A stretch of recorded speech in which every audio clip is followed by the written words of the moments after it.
আমাদের বিএনপি ক্ষমতা আছে, এখানে একটা ক্যাডেট কলেজ হবে।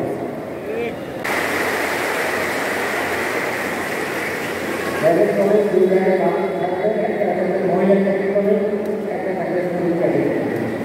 তারপরে এয়ার ফোর্সে একটা এয়ার ডিফেন্স সেন্টার হবে। এই সেনাবাহিনীরা আমাদের গাড়ি টেকনিক্যালকে কর্মনির্মাণ করছে। আমি যখন সোভিয়েত ইউনিয়নে মস্কোতে ছিলাম, এরকম যখন বক্তৃতা দিতাম, সামনে ঘর ভর্তি আছে না, একদম ইংরেজি জানে না, কিন্তু যখন একটা ভালো কথা বলতাম একেবারে ইংরেজিতে ওইখানে সাংঘাতিকভাবে তালিয়ে আসে। আমি সন্দেহ করতে কি ব্যাপার, এটা না জানে ইংরেজি, না জানে বাংলা, কেন জানি বাজারে কেন। তো পরে আমাকে বলে এখন তালিয়ে কথা নেই,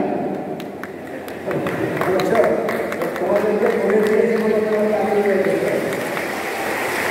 অনেক খুশি হয়েছি, অনেক খুশি হয়েছি। এবার তোমাদের কষ্ট করে আসছে, সেই জন্য তোমাদের জন্য পুরো নিশ্চিত ব্যবস্থা আছে। যাওয়ার আগে বেশি দিয়ে যাবে, বিশেষ করে দিয়ে যাবে। আর যোগদানের জন্য মোদী মাদ্রাসা সাহায্য করে যাবে। ইনশাআল্লাহ আমাদের এই পরে যে সরকার ক্ষমতা আসবে, ভালো মানুষকে আসবে, আমি মনে করি বিএনপি ক্ষমতায় আসবে। যদি বিএনপি ক্ষমতায় আসে, বিএনপি কিন্তু মুখে আমরা ইসলামিক দল করি না, কিন্তু বিএনপি খুব শক্ত কঠিন ইসলামিক দল। বিভিন্ন মানে সম্মানিত প্রধান অতিথিকে আপনারা ধৈর্য সহকারে বসবেন।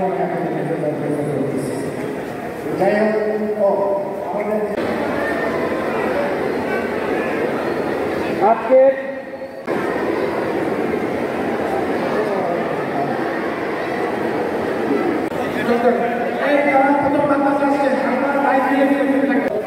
ওনাকে আমি ওনাদেরকে আমি আপনাদের তরফ থেকে আন্তরিক ধন্যবাদ জানাচ্ছি। আসসালামু আলাইকুম। আমি প্রথমেই আসলে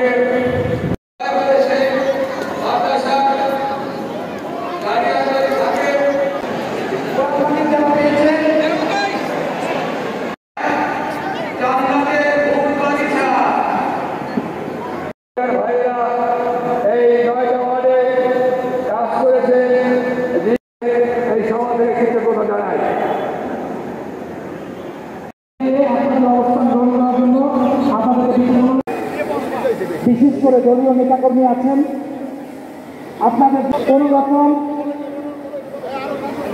বিশৃঙ্খলা সৃষ্টি উঠলে আমাদের সমস্যা হচ্ছে। আপনারা চেয়ারে বসে হাতে